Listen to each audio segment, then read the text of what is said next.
from the corners where the real ones talk. Now we bring that energy every time we spark.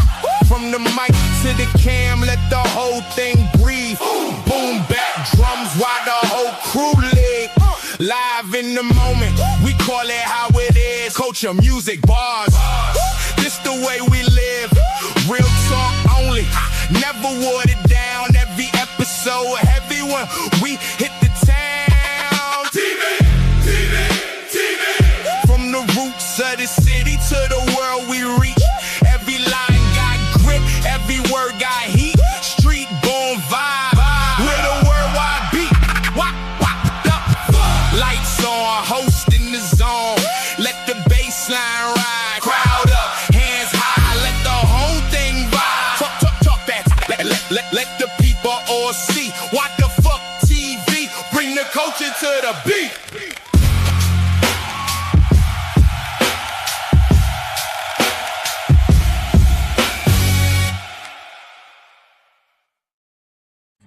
Yo. What's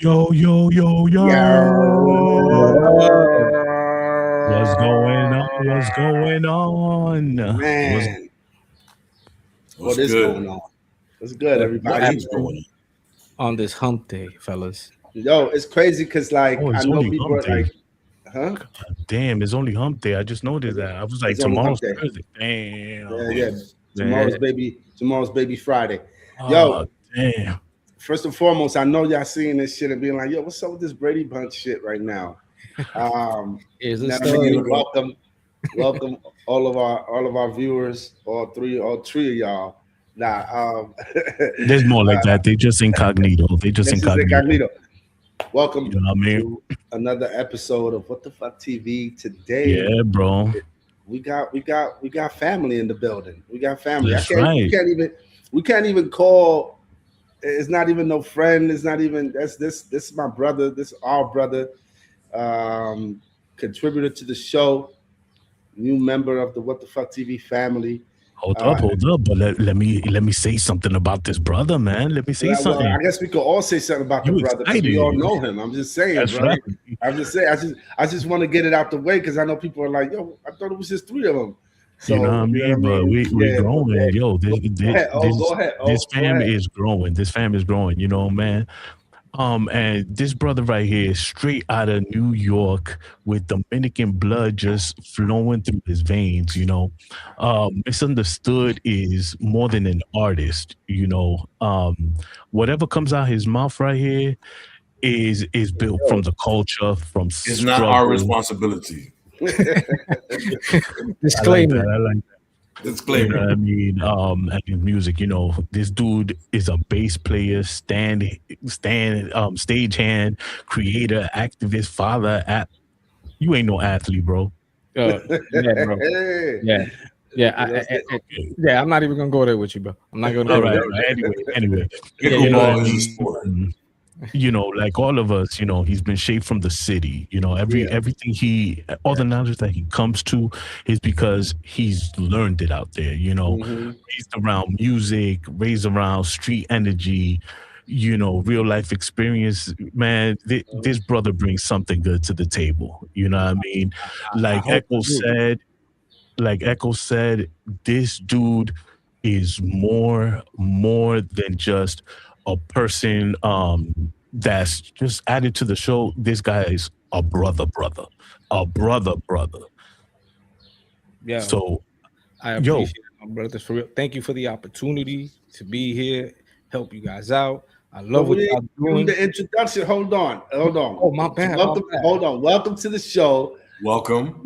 My man, representing Inwood Heights, representing the entire Heights, but mainly Inwood Heights. My man, Misunderstood. Give it up for my man, Misunderstood. Welcome to the show. Get the applause track, please. Hold on. Damn, I'm all late. Maldita pariguaya.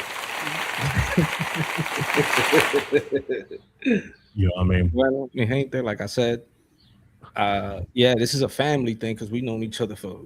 Anyway, we're not counting numbers, but thank you for the opportunity. I'm gonna put you on blast right now. I'm gonna put you on blast. Oh, I know you are. That's why I started right modestly, because I know you're gonna put me on blast. Because I got a story right here. Yo, this man was one of the first times I got so high. How high was he? Damn. I was so high. I came down the stairs from a 5-story building, got to the first floor, and kept on going. Yeah. Because I was there. Bro, I was on the first floor, and they're like, yo. I'm still going down those stairs, bro. Come on. I'm still going down those stairs, bro. Brother. Crazy. No, come on now. But I could say this man always had my back, always looked out. Situations where I was just like, yo, misunderstood. I got something. And he's like, say no more, I'm there. You know what I mean? Yeah. So this is a brother. I mean, if you know anything about, like, most of us up at Edward, you can't threaten us with a good time. You know what I'm saying? That's right. And we down for whatever. Listen, and if the good time ain't happening, we gonna try to make it. You know what I'm saying? Yeah, no doubt. That's just, Inwood all day, man. Big shout to the whole Inwood Thayer. Big shout to Sickles. Big shout to Vermilia. Big shout to Academy. Sherman. VDP. Yo, and I just gotta say, shout out to my man right there with the Knicks hat, even though he's a Bulls fan. You got what I'm saying? Yo, shout out to the whole Knicks squad. Yeah. Knicks squad. How about the Knicks? Yo, not for nothing. I'm glad it's happened in New York, and I'm glad it's the Garden. Because, no doubt. Man, history has to be remade, man. And New York is a place that remakes history. But you know how history is being made right now. Did y'all hear that Drake just officially passed Jay-Z in numbers? Yeah. He is the biggest. He's the biggest artist in the world, and he's been the biggest artist in the world for a long time now. We can't.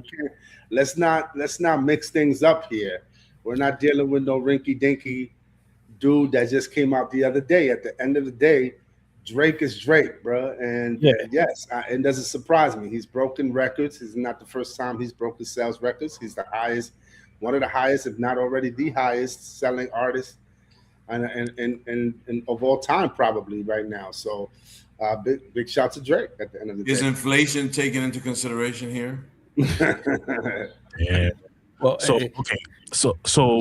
okay, you were gonna say something misunderstood? Oh no, I was just gonna say, like, people are gonna listen to Drake. He's got his fans, he's got his base, and I give credit to his marketing because they really target the base and they get that out there to them. So you got to give credit where credit is due, as per getting the product out to the proper markets and the people that want to hear it. So is the GOAT conversation on the table now? Not in my eyes. Not in your eyes. Why? No, I'm asking. I'm making a question. Is the GOAT conversation? You passed Jay-Z. Is the GOAT conversation on the table at this point? Okay, GOAT of what? For terms of what? Overall? What's GOAT? Greatest of all time. In reference to what? Are you talking about sales? Albums? Yeah. Bro, okay. But it's a real simple question. He passed Jay-Z in numbers. Can we start talking GOAT conversation? That's the question. No. Why not? Because not even Jay-Z's the GOAT. Nas is the GOAT. Rakim is a GOAT. What O is trying to refer to is the numbers as per sales. Now, if you're talking about talent, no, O was saying overall because O doesn't break down. Hold on. O doesn't break down. He's not into the hip hop spectrum like that to say, oh, well, he is only the GOAT in sales because lyrically he's not up to par. We might be those kind of fans. My man's not really that kind of fan. But that's what I mean. So when they said he surpasses someone like Jay-Z, now I was asking, is he taking the place of Jay-Z as being the GOAT, one of the GOATs? Yeah, I'm just making a question. I'm not saying that he's a GOAT. I'm just saying a question. You got what I'm saying? Yeah. So I have one more question for you. So if Drake was from Brooklyn, instead of Toronto, would the GOAT conversation come into play? No. You're on mute, Echo. I mean, if he was from where? What was the question again? If he was from Brooklyn, if he was from Queens, if it was from Philly, you know what I mean? Would the GOAT conversation be in play there? Well, he's the GOAT to a lot of people, though. He's the GOAT to a lot of people. Well, you have to understand something. If you're saying Drake from Brooklyn or anywhere else is still the same Drake that we get today, it doesn't matter. We wouldn't know what Drake we get today. No, but honestly. that's the thing. No, that's the thing. If you're talking about equating it to that, shit, Drake from Brooklyn might never be heard. Yeah, You're right. what I'm saying? You're right. I think it doesn't. Drake I think might, it doesn't. you know, Drake from Cali might be doing mixtapes. If you're saying it's the same Drake, it's the same performer, then you know it's still the debate. The debate is still there. Is he the GOAT? I would say this. First and foremost, Drake is a GOAT to a lot of people. That's not, you know, so you're asking basically us that we're a bit older, we might not be into Drake as much as a lot of other people might be into him. We have a certain criteria for when it comes to rappers that, you know, Drake might not fit. Therefore, we might not put him in the GOAT conversation. But for a long time, Drake has been the GOAT for a lot of people. So he's already the GOAT in a lot of people's eyes. He's not ever going to be our GOAT because we are a different breed of hip hop fans. We're a little bit older. We like more lyricism. But you know, it doesn't matter what we think.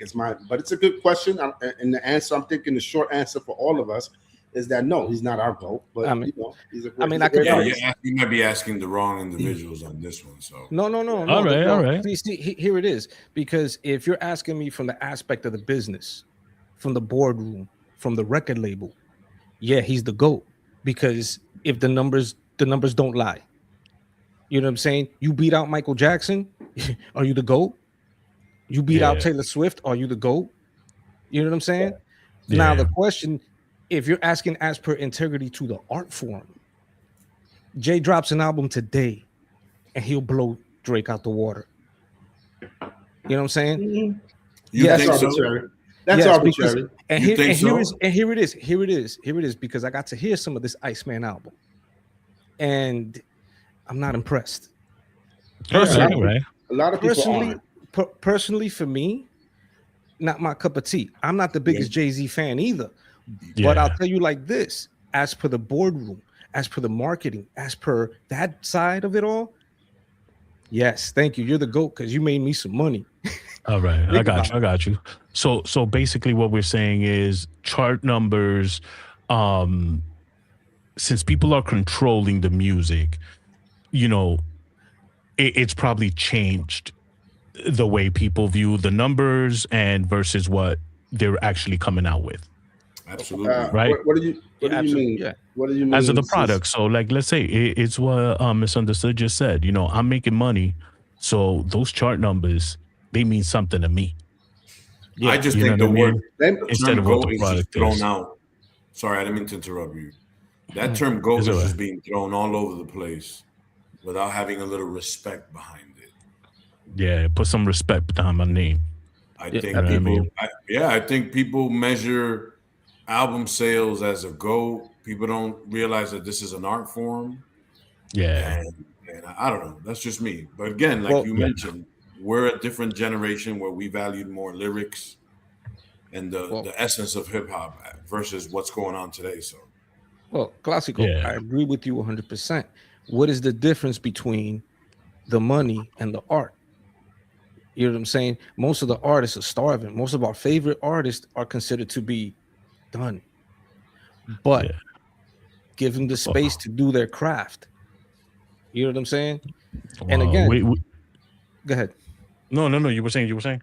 I mean, it goes back down to the creativity, the ingenuity of the mind. Well, I got to see an interview years ago of Rakim explaining his style. Like, it was like, yo, I used to play saxophone, so I wanted to be like Coltrane.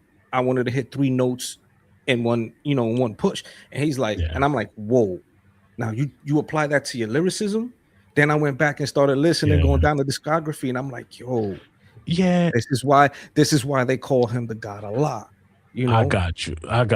But now, if we're going from the business side of things, from the CEO side of things, from the record label side of things, you know what I'm saying? Who would you rather have?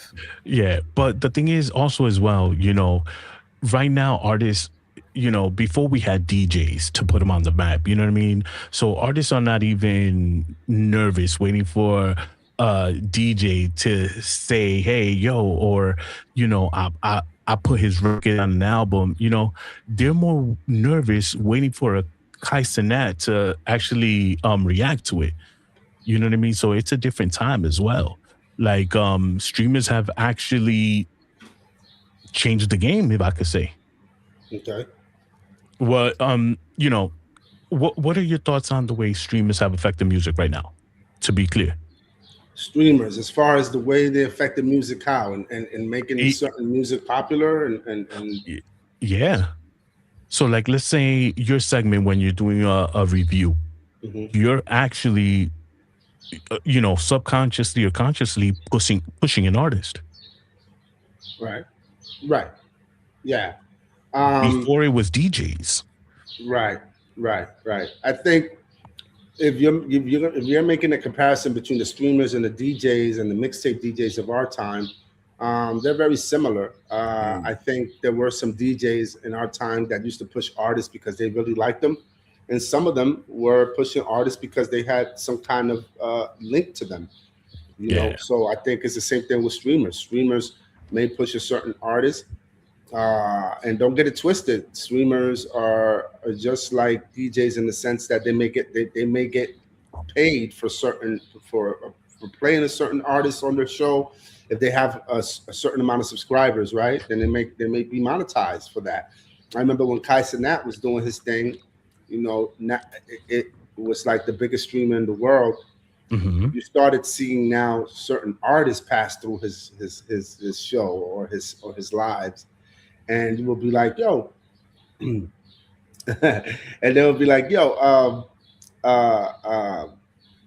you know, they will be promoting a certain album. They will have to come through Kai Cenat's live. So they're very similar. You know, streamers, they push the culture. Exactly. So like, let's say if Kai Cenat ignores the album, did it even really drop? Does it even count that you came out with an album if a person that big just ignores it? That's a great question. I think it depends. I think you might not see Lice, which is, you know, right? We talked about Lice. You might not see Lice come through Kai Cenat. They might not need that. They might not want that. You might not see Run the Jewels come through Kai Cenat, but you are going to see Ice Spice, and you are going to see, right? Who else came through there? Offset. You know, those are the kind of artists that he's familiar with because that's his age group. Right.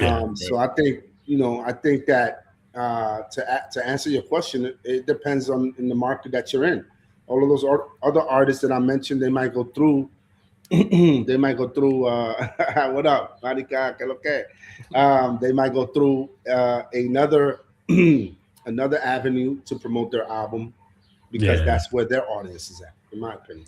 All right. So do you think streamers actually accidentally turned hip hop into reality TV? What y'all think? I don't know. Everything is a reality TV today. I mean, you just finished saying that streamers have influence on what music is popular. Okay, I'm just saying a question. Why you got to say that I said I'm blah, not blah, blah. I'm just asking I'm just using your logic. But first of all, calm down. Yeah, settle down. It's Wednesday. Yeah, it's only Wednesday, bro. It's only Wednesday. Just understand what I'm trying to tell you. Damn, yo, what's wrong with you? Que lo que. Yo, fight. Yo, y'all gonna fight? Okay, yeah. All right, let's go. So, yo. No, listen. First of all, while we do this, can we remind people to hit like and subscribe and leave comments? We got some people leaving comments. Y'all want to shout out the people that we got leaving comments? Do that. They throwing me off. I'm talking, and I'm like, oh shit. Wait a minute. Hold on. Before you shut them out, I want Dan's thumbs up in the chat if you guys have subscribed. That's the way you're gonna get a shout out today. That's the way you're gonna shout. If you That's right. Put a thumbs up if you have subscribed. You know what I mean? So you can get a shout out right now. Right now. Denle esa vaina, denle esa vaina. Eso no cuesta nada. I see all 462 viewers of this channel right now. Hit like and subscribe. We are trying to build a product here. Yeah. While they do that, because we still want to see the thumbs up. Yo, dude, stuff is getting wild out here. Stuff is getting wild. Y'all remember last week we spoke about Clarissa Shields. It's getting worse. It's getting worse, bro. I'm sorry, brother. I got to read a little bit of it, and I'm confused. Please enlighten us. Yeah, give me a second. Give me a second, fellas. Give me a second. Yeah. We got it. I think always getting some condensed milk delivered to him. So he got to go receive that. Yo, that's an inside joke. We can't be sharing that with the general. No. I mean, yeah, man. First of all, I love condensed milk. Just don't say that. Big shout to everybody who has evaporated milk, condensed milk. Yo, la batida, muchacho. Yo, we got one. Those who eat condensed milk from a spoon right out the can. So let me tell y'all. So I'm gonna put it in blast. Big shout out to Joe Rodriguez, 1933. She gave us the thumbs up. That's right, thumbs up. Shout out and a laugh. Yo, who is this just laughing at me? You know what I mean? Yo, so let me tell you the deal. So when I come back to the States, I stay with my parents and I help them out. You get what I'm saying? So they know that we're live right now. Shout out to the parents. My stepfather comes in to give me some coffee, to give me a sandwich. You know what I mean? But not only a sandwich, like this is like a sandwich on pita bread. You know what I mean? On pita bread. What? Yo. Yeah. Yo, so you straight up hogging up a sandwich while we're trying to do a show here, bro? They brought it in right now. They brought it in right now. Un sandwichito, un juguito. Yo. Nah, but I'm gonna get some coffee right now. With some Quicks? What you drinking, Quicks? They get Quicks, bro. The strawberry joint. Okay, so let's get back. Come on, let's get back, guys. Okay. Let's bring it back. Yo, somebody else put the thumbs up. Yo, shout out to Elba. All right. Okay, I was wondering who that was. Big shout to Elba in the building. Elba. That's right. Pronounce it right. You see the sandwich, and then you start salivating, and then you don't even know how to say names right. Okay. Anyhow, hey yo. So, the internet is wild right now. You know what I mean?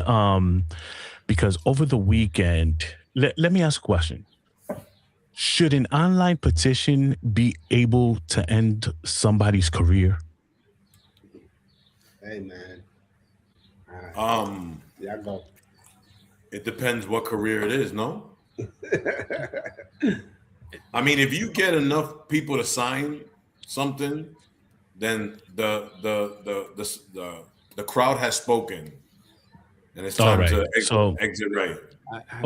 So should strangers online really have power over somebody's real life? Oof. Damn, this is deep. No. Again, for me, it's what was the infraction that caused? All right. So let's do this. Her promotion to start that petition. Let me show you guys right now. Right now, there's a petition. This was as of like 7:00. This is to revoke Clarissa Shields' boxing license. You know what I mean? So far, almost 4,000 people. You know, man, 4,000 people. 4,000 people. 4,000 people is 4,000 people. We got 4,000 people up in here. Almost. 400. 400,000. That's what we got. You know what I mean? But I think for revoking a license, that's a little bit too. Yeah. Call me when you're in the 10, 50,000s, 100,000s, but it'll get there, bro. That's the way it happens. It'll get there. You know what I mean? And but basically, you know, she's now she actually signed the new fighter and stuff under her promotion. So it's her and another person in her promotion. You know what I mean? She got banned from MVP, and now she's trying to get in good graces. I'm like, you can't bite the hand that feeds you. You know what I mean? You mess up, you mess up. You know? Yeah. But I think when you're online, when you're a celebrity, you have to understand that you're dealing with the internets, man, and the internets, they're no joke at the end of the day. Vicious, right? Yeah, they're vicious, man. You know, it's a jungle out here. You open yourself up for all types of criticism and scrutiny if you're in the limelight. And what happens is the internet is going to get you. You're going to go viral for the right reasons, and you might go viral for the wrong reasons. This time around, she's going viral for the wrong reasons. And now people are like, first of all, people already didn't like her. You know what I mean? Basically, because maybe she's not the prettiest girl. Now, listen, you know as a fighter, open yourself up for that. As a fighter, I liked her. I liked her as a fighter. Mm-hmm. You know what I mean? But as a person, bro, I can't even. Let me see. Who's a man that disrespectful? I would probably say she's like the male Mayorga. Yeah, remember Mayorga? The fighter that he was just disrespectful. Yeah, from Nicaragua. Yeah. You know what I mean? That's what she reminds me of, like a regular thug in boxing. I mean, maybe she's trying to emulate the hype that Conor McGregor built a bit of his career on. Listen, if you're gonna come, if you're gonna McGregor threw a chair through a window, through a bus window. Misunderstood. I'm telling you right now, if you came on this show to just be a nice guy, we have enough nice guys here. Okay, keep it real. I'm not a nice guy. I'm not a nice guy. I'm a guest in the house. I ain't touching the refrigerator, and I'm asking you twice if I can use your bathroom. Now, if you don't like me being respectful, again, I don't even like y'all. To tell you the truth, I've been saying the same thing. I'm pissed off. You ain't even sharing a sandwich, bro. I love sandwiches. Sandwiches are beautiful. Sandwiches are fun. I love sandwiches. I eat them. Okay, but anyhow, I just think that once you get to a certain level, you know, you gotta carry yourself a certain way. You know, when I first started hating Mayweather, he was on that BS game as well.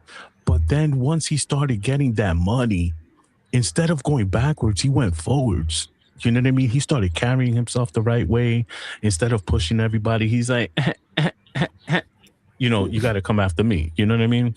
But that's neither here nor there, you know, but I don't know. But big shout to Clarissa Fields, man. Hopefully she can get over this. And it really doesn't matter if she doesn't, but hopefully she get over it, man. Nobody deserves to have their shit stripped away just for some kind of mistake. But also, hopefully, she could learn from her mistakes. You know what I mean? Again, I've been trying to find like exactly what the incident is. You know, bro. Because that is so the incident has been happening since like the beginning of time.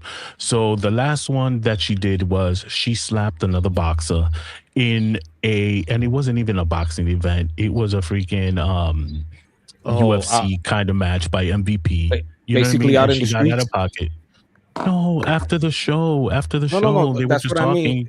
No, that's what I mean. It wasn't them facing off for promotion. No, it wasn't facing off. No, it wasn't facing off. So it was after the event. They were walking around and don't say the pushing, blah blah blah blah blah. Anyway, see now that's different because that's in the public. How are we gonna judge her?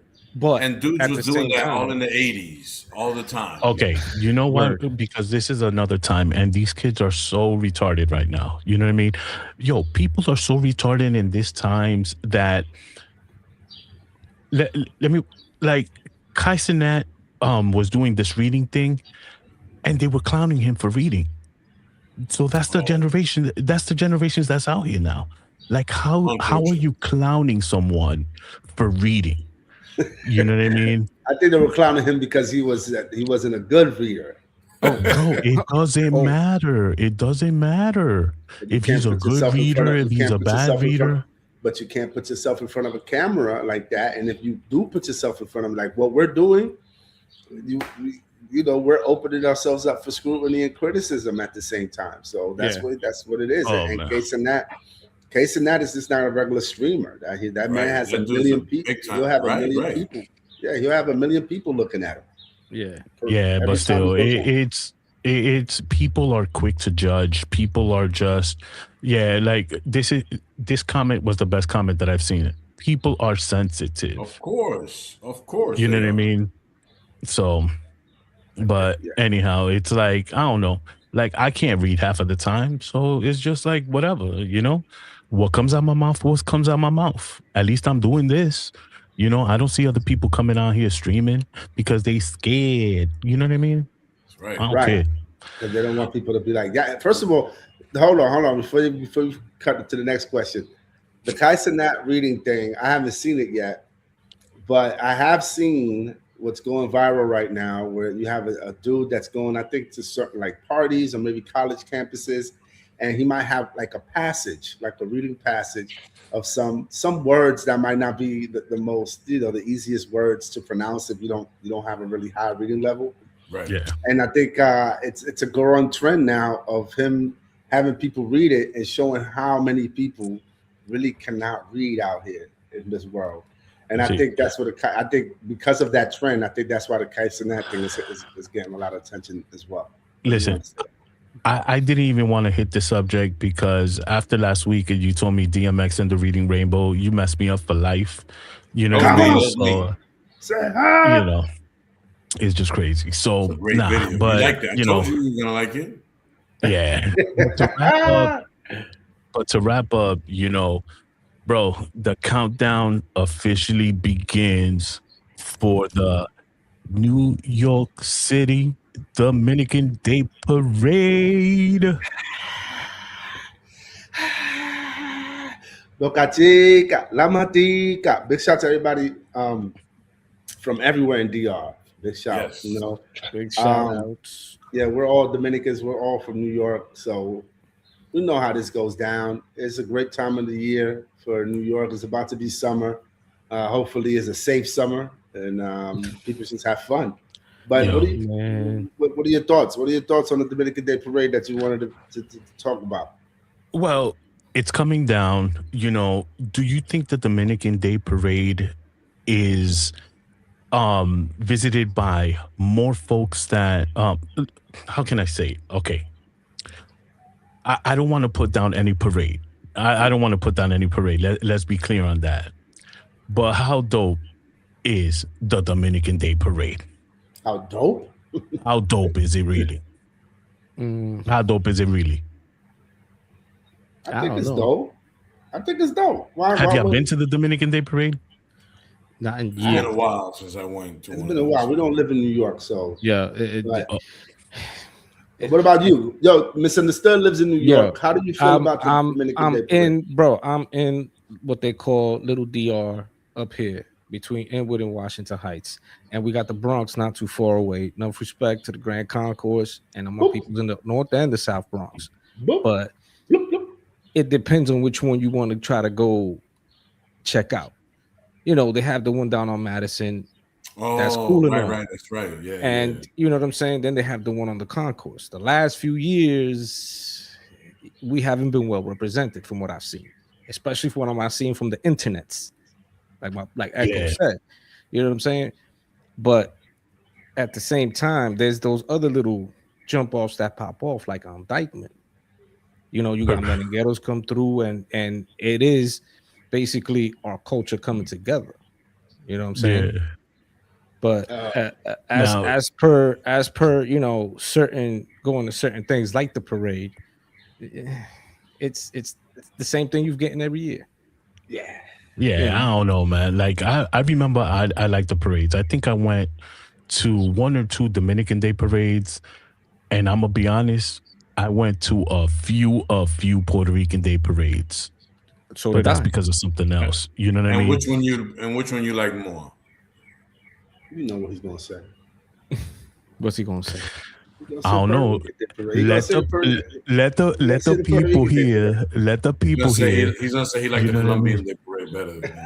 Nah, I never went to a Colombian Day Parade. So shut your mouth. Shut your mouth. Respect. Put some respect on my name. You know what I mean? But you know, I did go to the Puerto Rican Day Parade because of another issue. But the last time I went to New York, it was like 2 years ago? No, last year, around the Puerto Rican Day Parade. Yo, why was 207 full of Puerto Ricans? Because there's Puerto Ricans in New York. And there's always been a lot of Puerto Ricans in Inwood. That's not I don't remember seeing that many flags. I never remember. Bro, the number one, our homeboy. Shout out to DJ Rex. If you anywhere you out there, my brother, one love. But my man's Puerto Rican. Yo, time out. Wait. Puerto Ricans and don't even realize it. DJ Rex was Puerto Rican? Well, no, he's half and half. He's half and half. But he reps his, Borinque. You know what I'm saying? He was Puerto Rican? Yeah. He was. He still is. He still is Puerto Rican. Yeah. He still is. Yes. Thank you, Black. Thank you. He wasn't Puerto Rican in his last lifetime. He's Puerto Rican right now. Half and half. Yo, y'all niggas get out of pocket, Y'all like picking on me today. But to get back to your thing, but listen, the Boricua community has been hand in hand in Washington Heights. Oh, no doubt. The Dominican community. You know, I just don't remember that many Puerto Ricans being around. Yeah. I know is that the love of my life. She was half Puerto Rican. She lived across the street. Shout her out. What's her name? Nah, I can't be saying that, yo. You crazy? Might as well. So you know what I mean? But anyhow, dudes, nah. You know what? I think I'm over you guys. I'm over you guys. I'm over you guys. I'm over you guys. For us, like, all right, for me and Echo, back in the days, going to the parades, we didn't care whose it was, because we was gonna go have a good time anyway. Fact. You know what I'm saying? That's the beauty of my gosh! Now we have people to leche condensada. Damn! Shout out my sis. That's my sister. Yo, big shout to Monica in the building. Thank you for watching. You see? Hey, that's my man. What's good, baby? Yo, Misunderstood Incorporated. That's a co-founder right there. That's what's up. That's what's up. That's the homie. That's the homie. Got honey. Yo. You know what? I'm just done with you guys. I'm getting excited, I'm just bro. done with you guys. I'm not gonna cry or nothing, but I'm getting excited. Look at all these people. Oh my god! I don't even know. I don't even know how we're gonna do the transition right now. Should I just throw the transition? Let's go, transition, bro. Yo, don't go nowhere. Don't go nowhere. All right. Don't go nowhere. That's right. We got some good stuff coming back. Yo, we coming back. Make sure that we coming back. We're coming back. Just make sure you give a like, share, subscribe. You know what I mean? Yeah, Washington Heights in the house. Yo, bro, 2 more followers, and we each 2 more followers, cents, bro. No. It would be 35 cents because of the algorithm. Oh, yeah. Gotta check you out. Hurry up and vibe.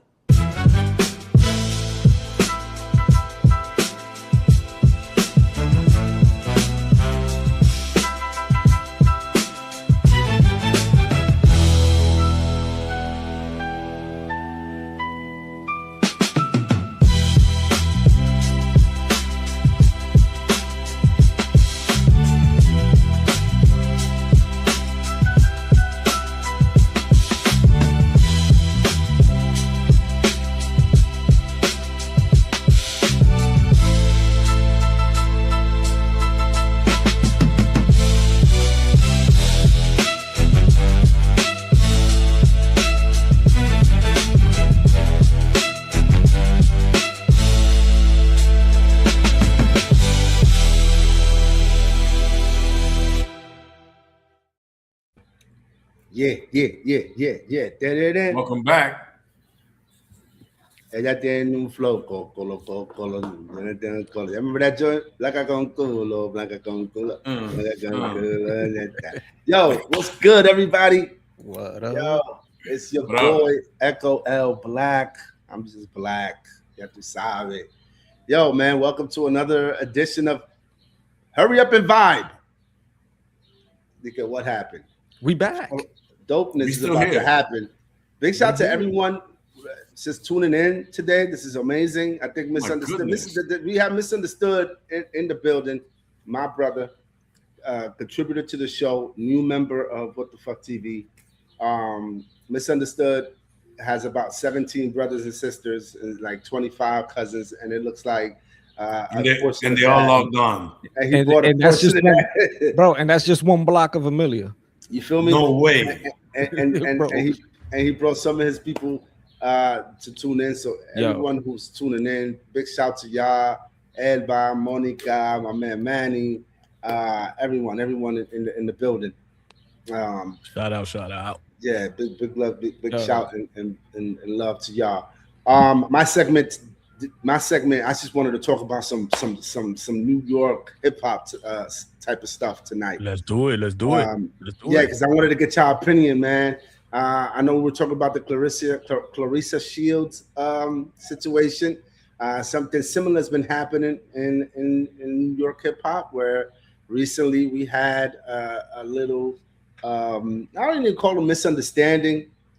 It was a discussion that was being had, and it brought to light this question, are New York hip hop fans hip hop's worst enemy? Are the people that grew up in the city that created the art form, they seem to be the most critical when it comes to the art form, but sometimes that could be misled, and it could look like a lot of hate, So, I believe that, from what I've seen in my years, it seems like hip hop is the only genre where legends become washed if they are not in the spotlight or whatever, in the eyes of the culture, before they even pass away, right? So they never get their flowers, and they're always criticized heavily by the newer generation or by the generation that came after them, but the generation of artists that came after them. So there's an uncomfortable conversation that's been surrounding recent comments from Max B about Big Daddy Kane doing a recent appearance on $1 million worth of game. Big shout to Wallow, big shout to Gilly the Kid. Max B suggested that his influence outweighed legends like Big Daddy Kane and even DMX. So it brought to light like this conversation, right? Which is bigger than Max B. It's really about how does hip hop treat its elders? How does hip hop treat its legends? Do younger fans understand the foundation of the culture? Nope. And maybe did the older generation of MCs and artists, hip hop artists, did they do this to themselves by consistently criticizing? Consistently criticizing the younger artists that came after them, because there was a lot of that as well. So I wanted to get, that's pretty much the introduction to the conversation. I wanted to get your thoughts. Have you guys seen the Max B interview? Yeah. I caught a bit onto that. And I mean, for me, learning how to play an instrument, learning how to play bass, the key thing is you got to go to the past to see the present, and then to envision the future. With rock and roll, you've had some of the legends, the guys that we call legends, talking about no. You got to go and listen to these people who came before them.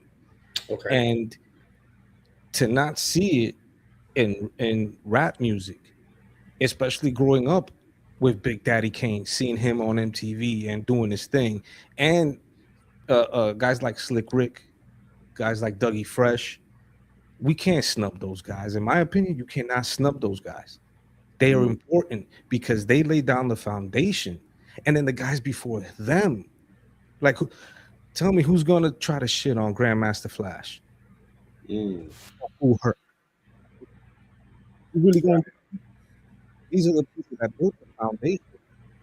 And then everything else come on. No, you're right. I honestly, it was.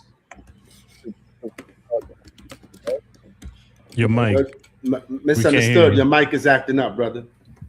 Check 2. You're right there. Okay. All right. So yeah, it's because I took a moment to think about that. Like, why is it that in jazz and even like orchestral music, classical music, merengue, bachata, we have to look to the past in order to move on to the future. You know what I'm saying? And yeah, that is a good question, man. to me, we can't snub the legends in any art form. No doubt. Listen, no doubt. What you think? All right, I got something to say right here, bro. Listen, we came from an era where we used to help old ladies with shopping carts go up the stairs to their building. All right. We know what it is to respect who came before us. Even on our blocks, we knew at growing up who was who on the block, and we stepped the right way. It came down to a generation where they lost all respect for everybody. The past, you know what I mean? The forefathers, they lost respect for everybody. Yeah. You know what I mean? They could see an old lady crossing the street and it's like, yo, let her cross the street. If she gets hit by a car, gain 100 points. You get what I'm saying? So why wouldn't they diss, one of the forefathers of hip hop? Why not? I mean, why? We raise these young kids, so we take a little bit of blame of the culture in hip hop today. These kids have no respect in any genre you look at. Well, not all, but some. These kids just want to wall out and do. I feel like Max B. Going back to his interview. No respect, bro. Like, are you kidding me, man? Like, you're gonna go shit on like that? I don't know. And then you was in jail wasn't he in jail for like what, 16 years or something like that? For how? I believe it was 18 years. Yeah, I believe it was 18 years. I mean, again, it's not so much about Max B and doing that to Kane, because let's be real. Did you get to see Kane's freestyle? I did. Yo, and he hit him hard. I want to say that's an old freestyle that was not a response to Max. Yeah. B. Oh, it wasn't? Okay. Okay. Good. Thank you for clearing that up. No, seriously. Yep. But I was not aware of that. It's kind of like going to what you're saying, Echo. It's like, yo, you see the ability, just the age don't mean nothing. Right. So again, going back to the integrity of the art form, let's be for real. Come on. Let's be for real. Those who are keeping it real are all being kept to the sideline because they want the quick product. They want the quick sound out in the streets. And it's true. I mean, raising children, and when they asking me, yo, can you play that Wu-Tang again? Oh, I thought you liked all this other. No. There's something in there. There's an intelligence. There's an art form. There's a formula. It feels like I'm on the block. All this other stuff is just like, it feels like you're in your own head. So as per the art form, I agree with you. You can't shit on the legends, man. You can't. Yeah, I definitely don't think that hip hop legends and old school artists are held to the same standard compared to other genres that hold their older artists, like rock, you know what I mean? Like, like we were saying, misunderstood with rock and even jazz. And I think hip hop let itself get that way, but the Big Daddy Kane, Max B thing, it hits a nerve, because it's not just about the rankings. So, many hip hop fans, especially in New York, like Big Daddy Kane represents like what we love about hip hop: craftsmanship, lyricism, stage presence, originality, and the golden era of hip hop. Yes. But in the same breath, Max B represents another important part of New York legacy, right? And maybe we weren't around for it and we didn't care much for it. He still does have his influence, right? He introduced, according to a lot of people and according to himself, he introduced melody, swag rap, emotional street music, kind of like the wave. He influenced artists like French Montana and Jim Jones. So even the modern elements of modern melodic rap could be attributed to Max B. But your greatness doesn't mean that you have to shit on somebody else's greatness. So, of course. Why do you think that hip hop always frames generations like they have to compete instead of coexist? Do you think that's something that was created by the climate of hip hop itself? Or do you think it's a generational thing of the way that people think? You know what I mean? Or I mean, for me, growing up in the 90s, real quick, it's like what was done to Public Enemy and a couple of these other groups that were like basically pushed to the side. So the narrative was changed. So instead of being an embracing narrative, it's a competitive one between generations. Right. And not for nothing, what we're losing is the preservation of the true meaning of the culture of hip hop. Right. Okay. You know what I'm saying? Okay. Oh, Classico, what y'all think? The question is, the question I was presenting was, why does hip hop always frame generations like they have to compete instead of coexist? Rock music still reveres Jimi Hendrix, the Beatles, Led Zeppelin, but in hip hop, legends often become like targets or memes, disrespect, or they old. Yeah, because it's all for clicks. I feel like it's all for clicks. I think it's, first of all, hip hop by nature has always been something that's competitive. No, right? Since the 80s, right? That we could think back, it's always been a competition. Right. As the years have progressed, you don't see these young kids showing any respect to the guys that came before them. They rather clown on them. Why? Because it gets clicks, and it gets people in our age range. It rage baits us. Is that the term, right, that the kids use now? Rage bait. It pisses us off. It pisses us off. It's like, how are you going to talk about Big Daddy Kane like that? Well, you know what I can equate it to? The NBA. We loved our legends. Right. Even when our legends that were playing in front of us, we loved the legends before them. Then all of a sudden, you're right. Then all of a sudden, to hate our legends. Yes, but we showed respect. Why? Because even though you were wearing the other jersey, it didn't matter. But it was supposed to be about love. No matter what, we in this together. Whether we battling, because guess what? Friendly competition works. And then when the competition was controlled and it got weak, what happened? We got this generation that is willing to snuff the legends, to say that the legends can't compete. They couldn't hang this, that, the third. And I like that comment that Manny made. It also became very commercial. Oh, yes, definitely. It's a selling point. You know what I mean? Yeah. Yes, 100%. Let's look at the marketing value.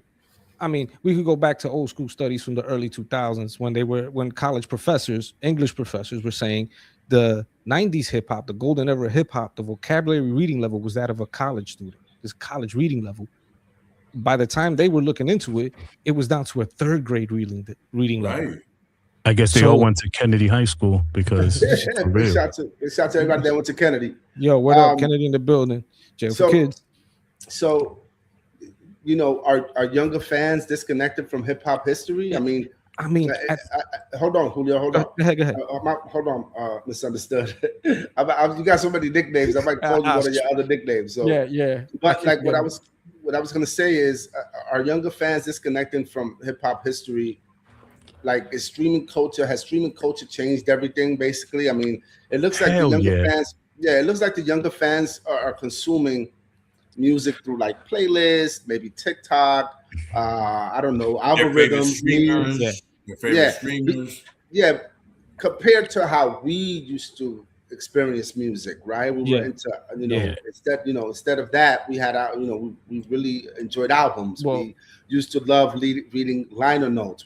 There's not cultural context. So when Max B said Kane wasn't really in his algorithm, that kind of exposes a bigger issue about how modern fans discover music, right? Yeah, well, go ahead, my bad. Finish. For younger listeners, you know what I'm saying? So, I want to get people. We kind of went through that. How the difference between how the younger generation compared to the older generation, and how they used to experience the music.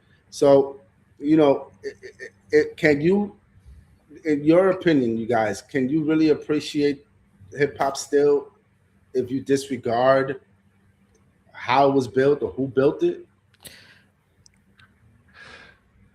So I just let me say one thing, right? What I've noticed, because I was I think I fell into that trap where the newer hip hop showed money, showed, all this luxurious lifestyle, while the forefathers don't even get a dime from what they did. So they can't show what they have. Yeah. They can't show what they have from what they did. But yet these kids could actually make a beat in like 15 minutes, go trending, and make 100K like that. That's the whole commercialism of hip hop. Yeah, but it's not. When you say commercialism, I see it as, music that was made, because I remember it was made for the radio. You know what I mean? The stuff that's coming out now, and Echo was like, "Yo, that's whack." You know what I mean? I'll always say it because he did say that to me. He broke my heart, but you know what I mean? It's like real hip hop. There were stories behind it. There was truth. What was happening right Hard there work. and then. Right. What you looked at when you walked down the street. You know what I mean? Just the way the storylines were made. We lost that after what, 2000, I think it was. Well, I'd say even before that. I mean, when you're talking about the commercial world of hip hop, what you got was hip pop. You know what I'm saying? So it was the pop. Yes, popular music. You know what I'm saying? I ain't sensitive. Now for us, they hitting you hard, like, bro. Again, and I'm telling you, I'm about to clock out and go home. And that genius of, like, my brother Echo, he will make you realize if you're looking for a certain thing, you're gonna find it. But for the kids, as per what you're saying, the younger generation, see, we were quick to say, we need to find out where Premier sampled that. And then when you find this crazy funk album or the soul album, you find out, wait a minute, James Brown, oh shit. Like, y'all talked about Clyde Stubblefield and Funky Drummer, how important that is. And what did Clive get? He only got paid for the studio time. Yeah, where's and his that's royalties? what I'm saying. Now these kids today, see, for us, we would try to hit the record store and try to find the Funky Drummer on vinyl. These kids have it in their hands. But because I couldn't afford a record. You know what I mean? But that was the thing back in the day. The whole process of getting the knowledge of. Yeah, that's a good point. I mean, that's a good point. It looks like the younger generation inherited a faster culture, right? Yes, faster culture. And I think the way the younger generation views greatness is in relevance. For younger listeners, relevance often equals visibility. Visibility equals social media presence, and legacy can't feel invincible if it's not constantly trending. Yeah.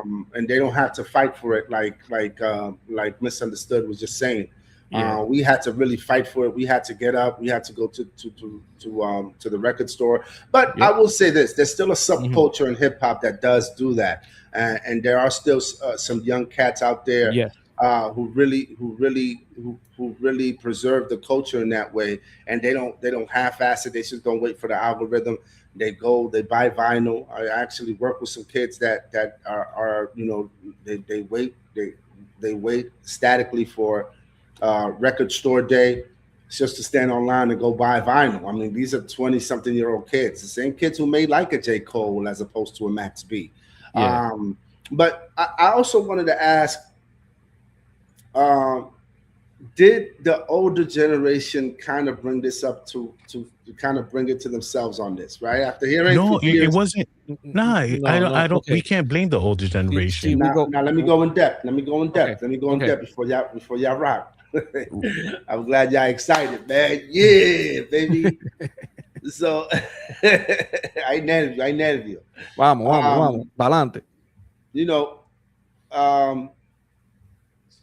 Did the older generation create this problem, right? So this is the important balance. Older hip hop heads, they often criticize younger artists too, by saying, that's not real hip hop. Nobody has bars anymore. Today's rap is trash. And after hearing that for years, young artists eventually probably stopped caring about approval from older generations. So they rebel. Is respect reciprocal, right? Is it our duty as well as older hip hop fans, as older hip hop artists, as enthusiasts? Should we give the younger generation a little bit more leeway, or a little bit more opportunity? Should we be more receptive towards their stuff so that they can maybe be more receptive towards the earlier style of hip hop? Yeah. Or should it be a given that you should be respectful and mindful and dude, I'm sorry. Sorry to cut you off, Misunderstood. The thing is, I don't think this generation even cared what the old heads were saying. They just saw that they were putting up a video on YouTube and making more money than they have. So it wasn't really like, he said this about me. You know what I mean? Come on, man. We went from rapping to mumble rapping, where every song was come on, man. Yeah, bro. Man. When that means they weren't listening to Big Daddy Kane. They weren't listening to any rappers, or else they would enunciate their words. When New York hip hop started adapting to Southern music or music outside of New York, that's when I kind of was like, nah, this ain't for me, man.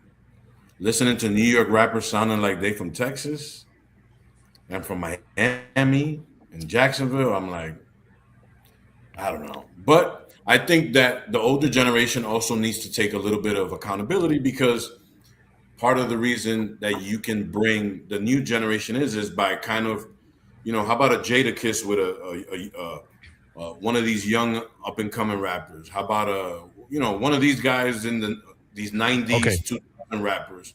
Maybe I'm gonna interrupt you right there. I'm gonna interrupt you. No? Who's gonna pay for that? Listen. Okay. Who's gonna pay for that? Oh, okay, hold on. The listeners, who's gonna pay for that? Who's gonna pay for that collaboration? Is it gonna come out of Big Daddy Kane's pocket? Is it coming out of, let's say, Tekashi 6ix9ine? You know what I mean? These little kids ain't about to start putting money because. You know what I mean? They're not from our lifestyle where we were like, we have to hustle to be like, how much is that studio? Let me get some studio time. And then we all went Dutch, you know what I mean, to round up the $100 to hit the studio. Yeah. Okay. These kids are only thinking about self, then these old heads ain't getting no money monthly on what they did. So it's like you have to go back to the business of music and understand. I hate going on a little tangent here, but what did Prince tell? Oh no, I see that you're always going to go on a tangent. You're damn right, because you pushing the envelope. You over here, But listen, the key thing to it all, again, the Prince and Nas situation. When Nas went up to Prince and said, "Yo, dude, I want to do a track with you," what did Prince ask Nas? Do you how many views you have? No.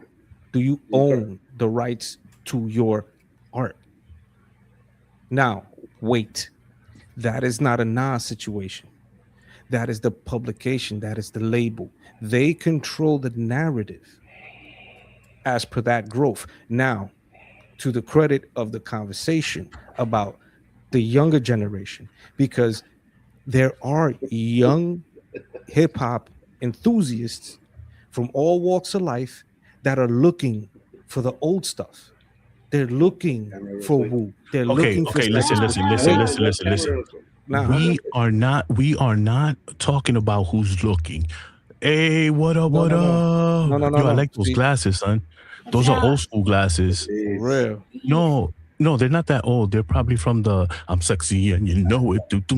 Okay, but anyhow, there's only you're talking about a community that's looking for the old albums. We're talking about here about who right now, which young artist is reaching out to an old head that ain't making money, right? Can you let me finish what I'm saying? No, okay, because go. you want to interrupt people like no. No. You spoke for like an hour and a half already.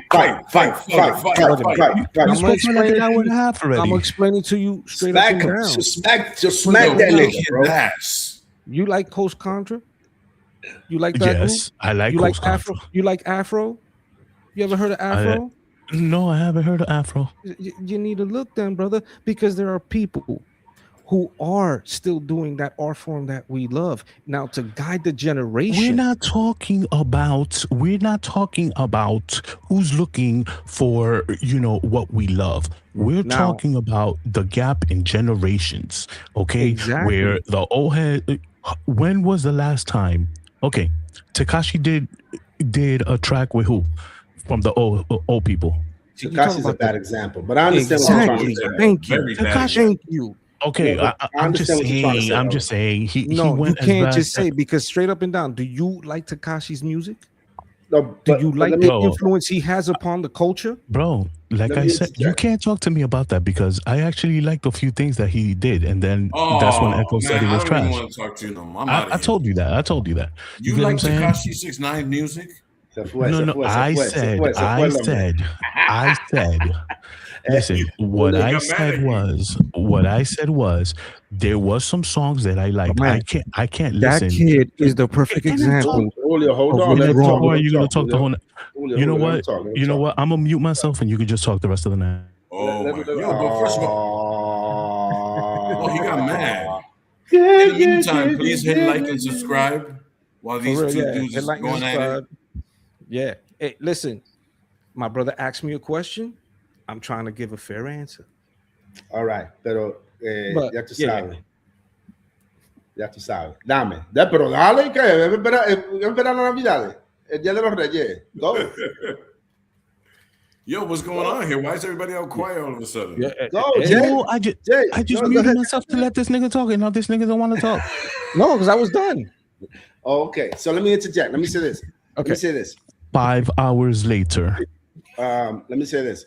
To close out my segment, because we're not closing out because this is dope. We're gonna bring some closure into it. But I just also, I'm gonna bring in another point that to continue the conversation. I think you bring in a great point, and that's and it's relevant to the question of did older rappers or even the older generation are we responsible, or are we to blame as well for the younger generation not really appealing to the older sound, or even wanting to be the kind of people that research and go back?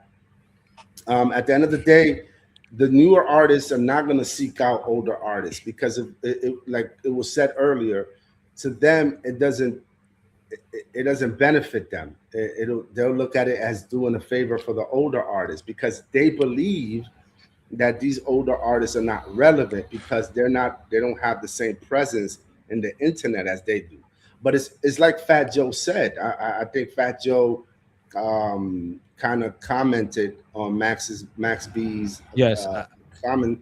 Yeah, and he was saying that, hey, look, just because you don't see these guys don't mean that they're not relevant to the people that they're supposed to be relevant to. We have a lot of artists that are heavily touring. I mean, I think I went to Big Daddy Kane's website yesterday or the other day, forgot when. Big Daddy Kane is booked out. I'm not saying he's doing a show every day, but he's booked out throughout the year. That's great. Someone like Max B might not know that. A regular young hip hop fan might not know that Big Daddy Kane is performing in Norway, or that overseas. I was gonna say that, yeah, man. Overseas, yeah. Or Billy Danze is crazy in Russia. You understand? Yeah. Places probably that Max B isn't really doing that well because they probably don't respect what Max B does compared to a MOP or a Big Daddy Kane. Time out. Can I ask a serious question real quick? Yeah, and don't laugh. Don't laugh. Okay. Who the hell is Max B? Right. That's a fair question. It's a fair question. Right. Yeah. Like, he, again, like I said earlier, he was a he was a New York street trending rapper for a little bit. He started some trends in in the hip hop landscape of his time, like melodic raps, like a little bit of singing, like a lot of the stuff that Jim Jones does. When? Around 2000 and I don't know. So 2000. He was hot for about 2 to 3 years, maybe, give or take. Right. That was his peak. Yeah, he did some mixtapes, and that he had a big following in New York, but I don't think he ever got to go outside of that. Then he did 18 years for armed robbery. So, well, there went his music career. Exactly. Right. So that's why this is causing a lot of controversy, because it's like, right, there are people saying like, who the hell is Max B? Like, we all know. And then for him trying to disrespect Kane and saying that he was wearing a thong. He was wearing a thong in the album cover with Madonna, which is not true. Oh, that's right. He did do some nasty stuff with Madonna. Yeah, but that's he became a sex symbol. He became a sex symbol, which we paved the way for hip hop to even do that, right? Yeah. So I think what O was trying to say is like, and nobody that's really, none of these new cats like a Lil Uzi Vert or like or like a what's another one, or like a Lil Yachty. Yeah, they're not gonna go. They're not gonna go out and be like, you know what, I want to do a song. No. You know what I'm saying? So I don't think that's ever gonna happen. But to Misunderstood's credit, yes, there are a lot of artists out there that are still doing what we will consider real hip hop, real true to the art form stuff. Like you mentioned, we could mention a million names right now. Oh yeah. But those who know. But I think both of your points to close it out, both of your points are valid in the fact that maybe hip hop, the newer commercial rappers don't need to seek out the older rappers just so they can show respect. I think the newer generation of real artists should be the ones seeking out to collaborate with the older artists, and that is happening right now. That is happening. Yeah, it is. So yeah. I mean, to your credit, you're right. Oh, I know I'm right. I'm right. Oh, my bad. So now y'all friends again? Oh, my bad. Nah, we ain't now y'all friends. friends again? Are you still offended by the previous statements? Yeah. No. But to your point, not for nothing, yes. At the end of the day, if we're looking at it as per the business, who's paying for it? Who's paying for that project? And are these guys actually going to get paid for the project?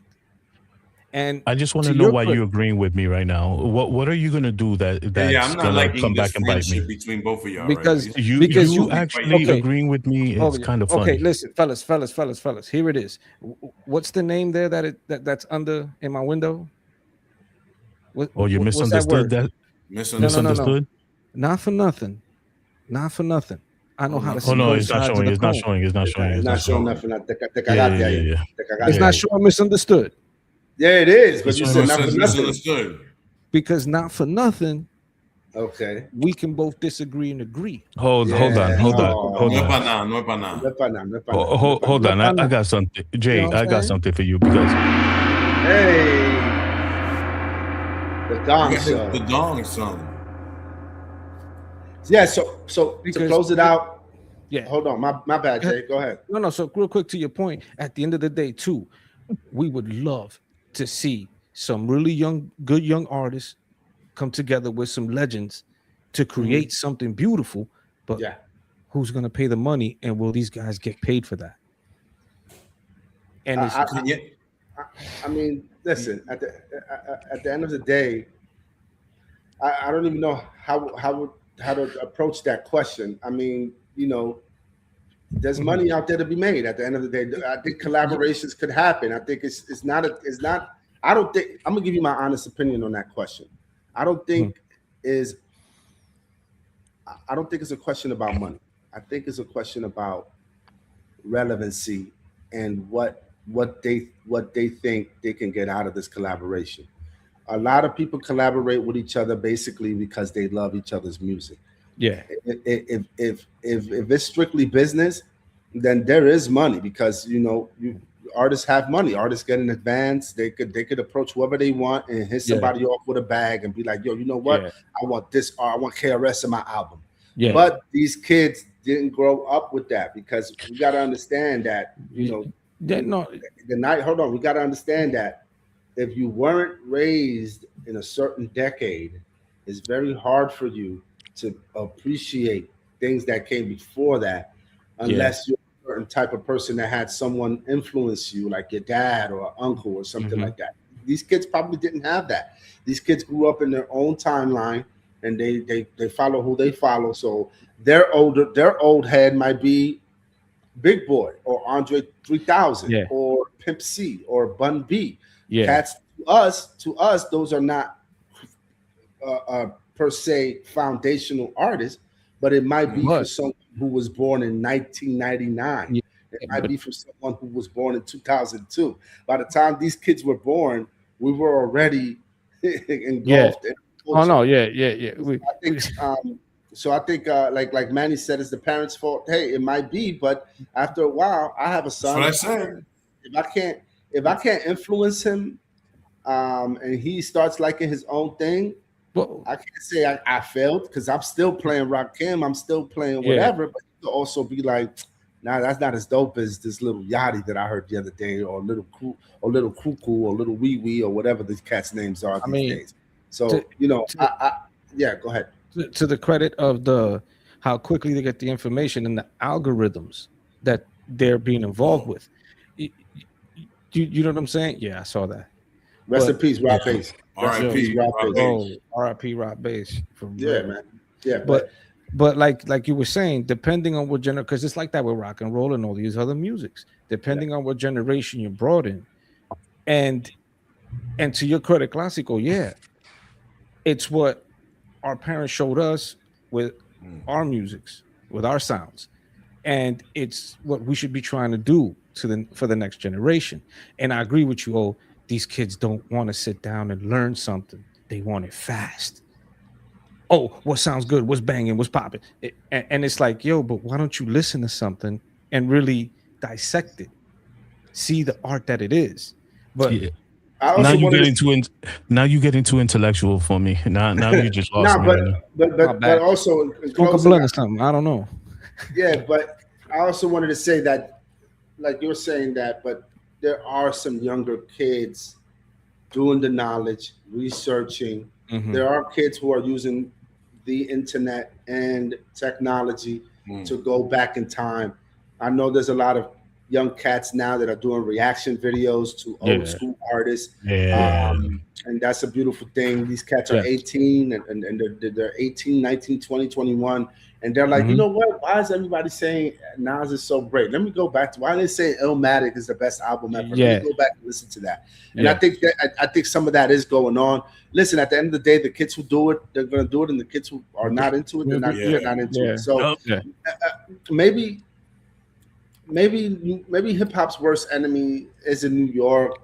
There isn't New York fans, old heads, or young fans. Maybe it's the culture's inability to honor the past without fearing the future. Maybe it's something like that. But we're gonna continue this segment some other time too, because I want to get a part 2 of this as we move along. We know Misunderstood. You definitely getting part 2. You better know. Do your research, man. As the year progresses, we're gonna see how this shapes out with Max B and Big Daddy Kane. I hope the algorithm is helping Big Daddy Kane in a positive way, and I hope a lot of cats are like, "Yo, man, Big Daddy Kane, let me see what the fuss is about." Let me go check. Yeah, man. Yo, not for nothing. Did you get to hear what Gilly's response was? No, we're leaving that for part 2. We're putting that for part 2. We're leaving that for part 2. Yeah, you know what? I agree with you, because that's a very important thing to me. What Gilly said there. That's right. So you know what I'm saying? Listen, it's kind of true. It is. We got over 25,000 people watching us right now. Yeah, just added a couple zeros to it. Forget about them first 2 numbers. Yeah. You know what I mean? Let's just make sure that we get this on the part 2. You know what I mean? And I'll just mute my mic the next time, and you could just go all the way. You know what I'm saying? We appreciate all of Misunderstood's family members and friends who've joined us today. Shout out to Hanico, Santiago. Shout out to everybody in Santiago, the Hanico people. Wow, this is amazing. Yo, time out. From all those San people, Francisco de Macorís. Yo, put a 1 if John Fried Chicken is still the good chicken around the Heights. Yo, bro, have you been up to the hood? Oh, in a minute. Yeah, I just wanted the number 1. You don't have to say nothing. It's so they could the number 1. No, I'm just asking you a question, brother. Damn. But I just told you I went there like 2 years ago. We want the number 1 in the chat. You want the 1 on the chat? So they got to put that 1. Not for nothing, they got to put that 1 in there, right? They got to put a 1. A 1. Yo. Yeah. Thank you, everyone, for listening to my segment. My brothers, thank you for chiming in. It's a great conversation. That's all I have for today. Next week, I'm going to be back with the album review and possibly international artist spotlight as well. And, there we go. You know what I mean? It's, hurry up and vibe is the name of the assignment. And What the Fuck TV. We out here. Ya tú sabes. Cuídense, coño. Don't go nowhere. Don't go nowhere, folks. Don't go nowhere. Omar's going to eat a sandwich. I'm always going to eat a sandwich real quick. Eso es. He's hangry. We'll be back. And we went black.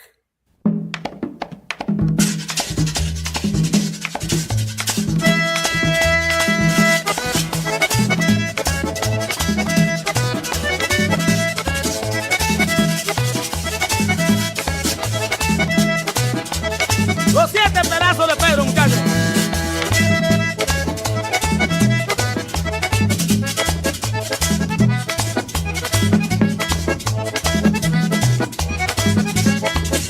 ¡Úpale!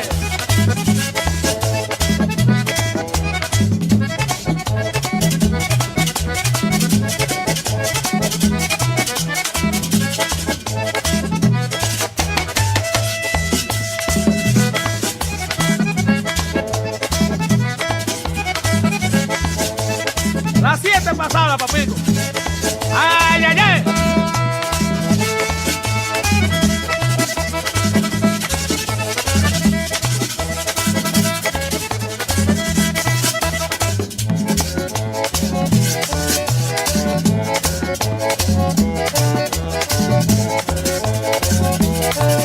¡Ay, ay, ay!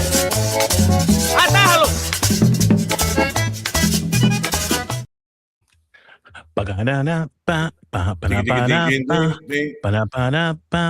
Préndeme la cámara. ¿Y qué pasó? Para que lo baile tu mamá. Señores, lo que ustedes no saben es que este programa es internacional. Bienvenidos a los Clásicos RD. Yo soy Jonathan el Clásico. Mi aplauso, por favor. Ay, espérate, manín. Espérate. Ahí va. Ok, hazlo de nuevo. No, okay, la introducción de nuevo. Dale. Vamos. Señores, bienvenidos a otro segmento de los Clásicos RD. Yo soy Jonathan el Clásico. Ay, Ya, lo que es. Una vez, señores, primero, bienvenido a otro segmento de los Clásicos RD. Acompañado con mis hermanos Echo el Black, que está perdido por ahí, y mi hermano, el Malentendido. ¿Viste cómo te lo traduje en español? Y este, primero, un saludito. Lo aplauso. Espérate. Oye, quédate con el botoncito ahí para que siga. Ok, perdón. Sí. Un saludito a los seguidores que están en sintonía, a todos esos collados a toda mi gente de Jánico, de Santiago, de San Pedro de Macorís, de Barahona, San Francisco de Macorís, Washington High, y la gente del Alto Manhattan, de Inwood, con el picapollo. Toda esa gente para allá, jaltándose su pollo, comiéndose su sándwich, como mi amigo y mi hermano, el O.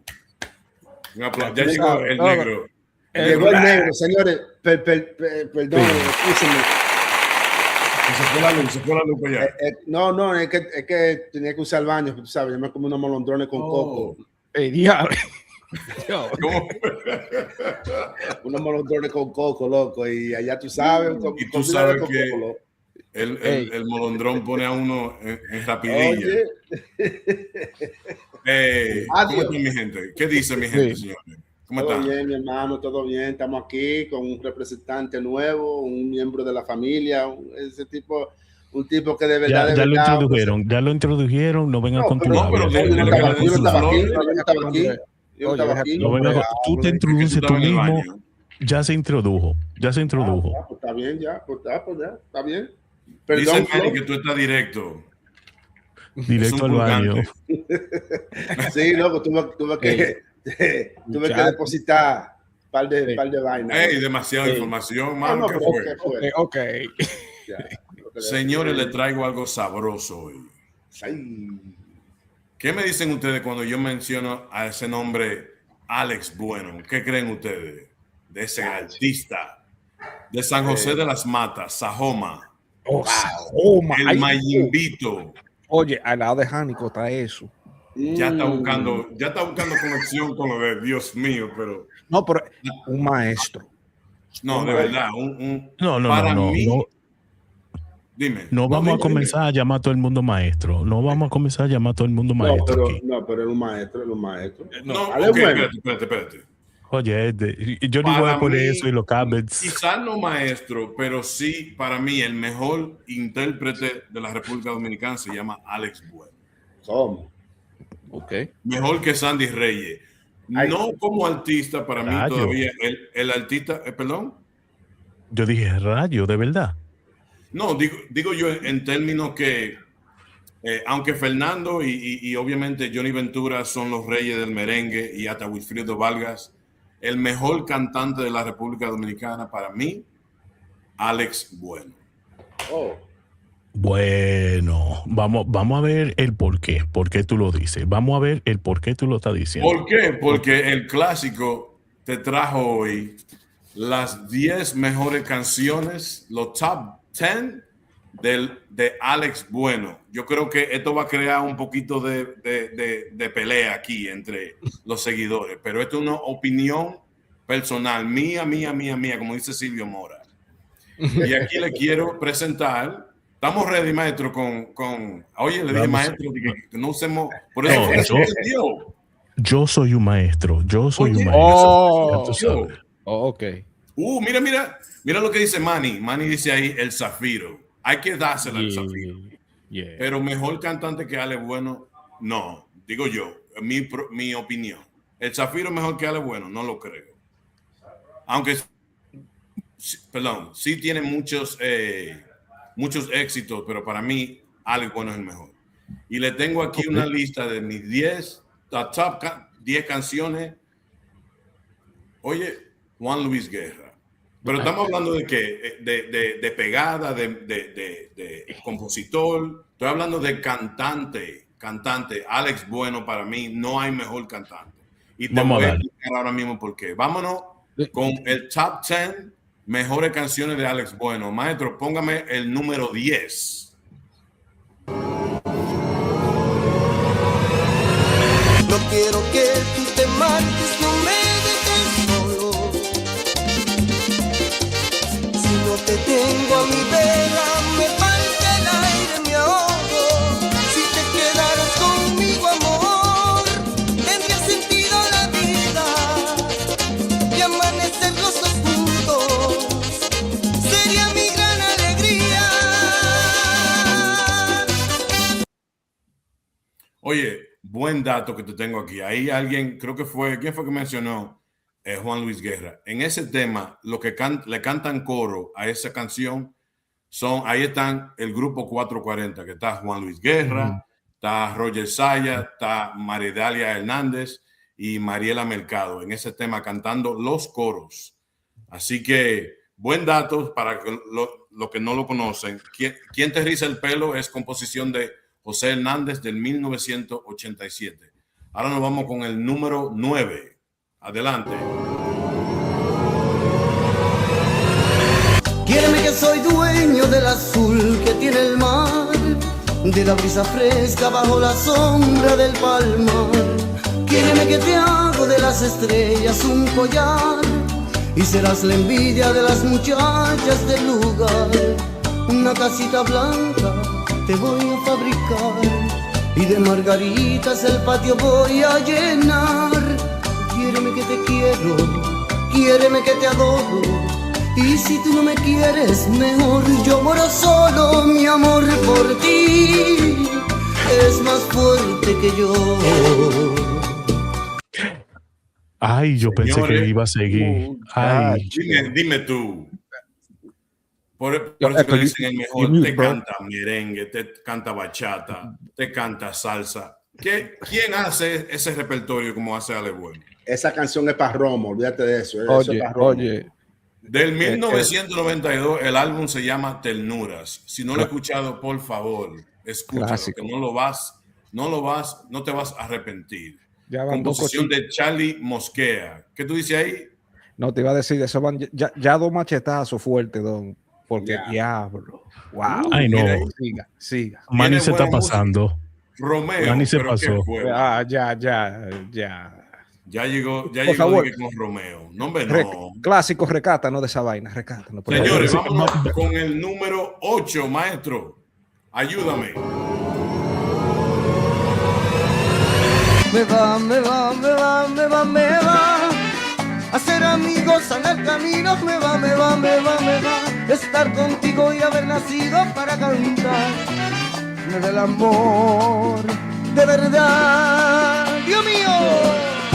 Ay, Dios mío. Vamos.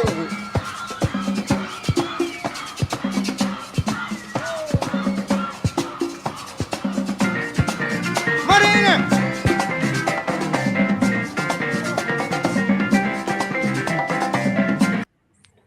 Oye, ahí con ese tema, aunque nosotros nos recordamos de Julio Iglesias cantando ese tema, es una composición de Ricardo Cerato, arreglos del maestro Ramón Orlando, mi favorito, ustedes lo saben, los que siguen esta página y este canal saben que lo mío es Ramón Orlando, pero ese tema me va, un palo, mira, di que Romeo, come on, estamos hablando de lo clásico, Romeo le di ahora.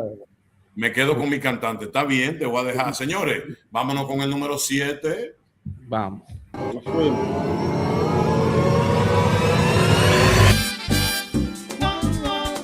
Y mi triunfo te daré. Lo más grato del placer. Y no volveré a caer. Seré más grande que ayer. Seré más grande que ayer. Hey.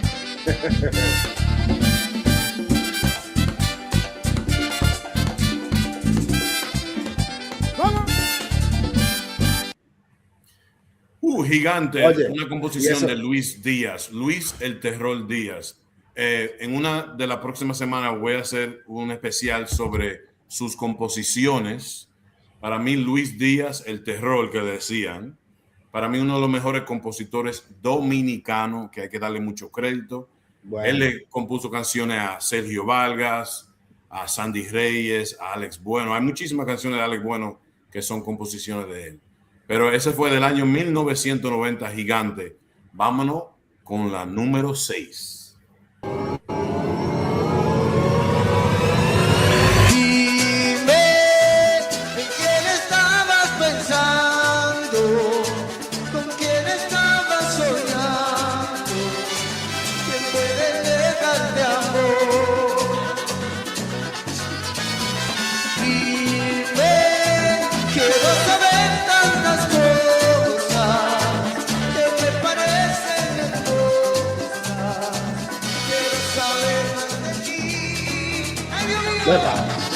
Epa.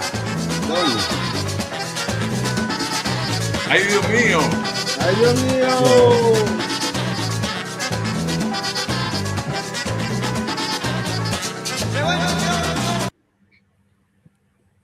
Dime ahí, la radio, composición de Leo Dan, 1985. Un clásico. ¿Qué más qué digo yo de ahí? Durísimo. Que yo bailo así como ellos. ¿Es verdad? Yo bailo así. Vámonos con la número 5. Maestro, la número 5. Adelante. Qué cara más bonita tienes, Anita. Qué cara más bonita,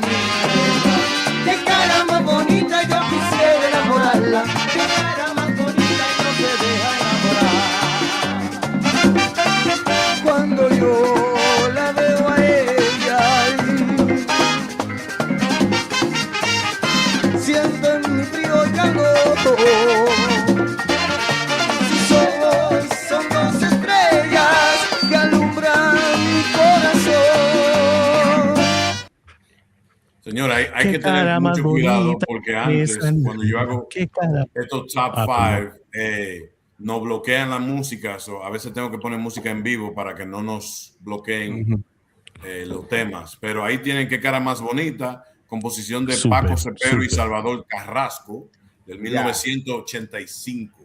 Dime tú, ¿y ese temazo? No, eso fue, eso corrió el mundo entero, señores, eso se sabe. Y te voy a decir una cosa. Perdón.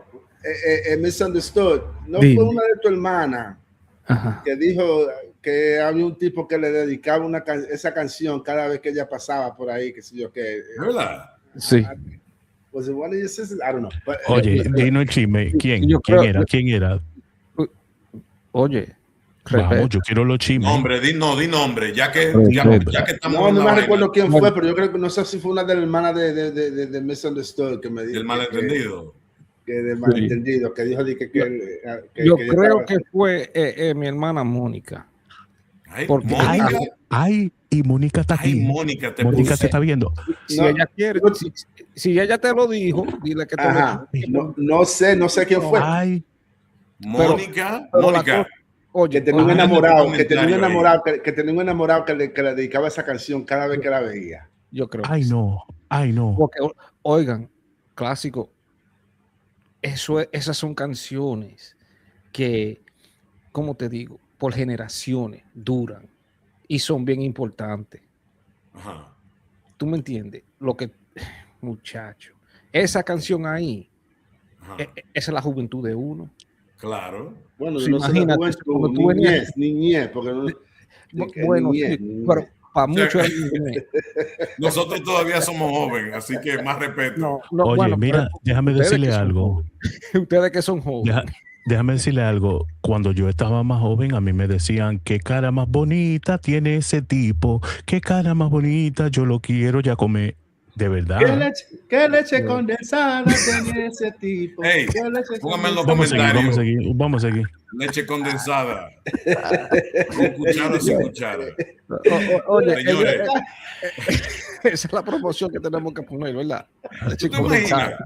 ¿Qué leche evaporada tiene ese tipo? La primera compañía que nos haga que hagamos promoción es de leche condensada. Oye, vamos a seguir, por favor. Vamos a seguir, por favor. Bueno, señores, vámonos con el número 4. Adelante, maestro. Sus besos no me permitieron repetir tu nombre y el suyo sí. El Mayimito. Me acordé de ti. Comí del fruto prohibido, dejando el respiro colgado de nuestra conciencia. Mi cuerpo fue gozo durante un minuto. Me canta la canción. No lo vuelvo a hacer más.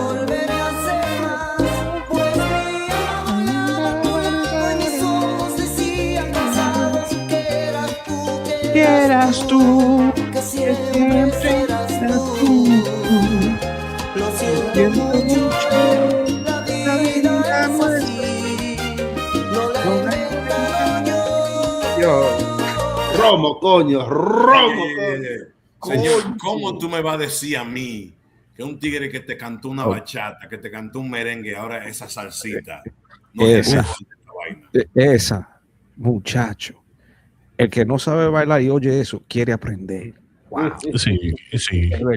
Una vaina bien, de verdad. Sí, no, de pana que sí. El que me gustó esa. El que no sabe bailar quiere aprender.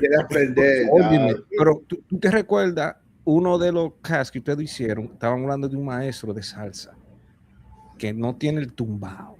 Y ahí está ese tumbao. Tú lo oyes. Un palo. Esa canción originalmente lo escribió un italiano, Sandro Giacobbe. Eso lo encontré. O sea, es una canción de un cantautor italiano. Jardín prohibido, me han dicho. Maestro, vámonos con el número 3. Hoy te he visto con tu libro caminando y tu carita de coqueta con la ala de mi amor. Tus sonríes sin pensar que al mirarte, solo porque estoy sufriendo, cole y habla de mi amor. ¿Cómo? ¡Ay, Dios mío! ¡Oh, my God! Pollo.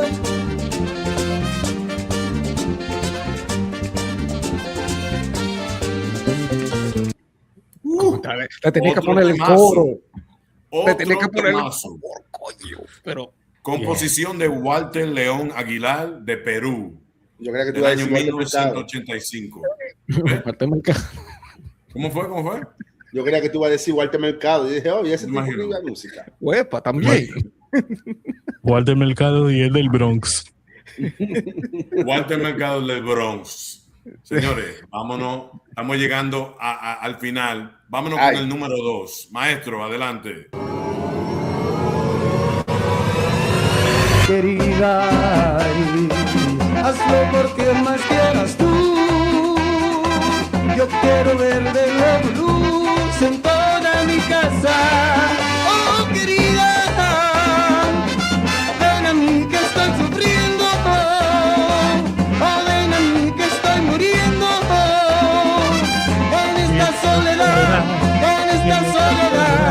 que no me sienta nada bien.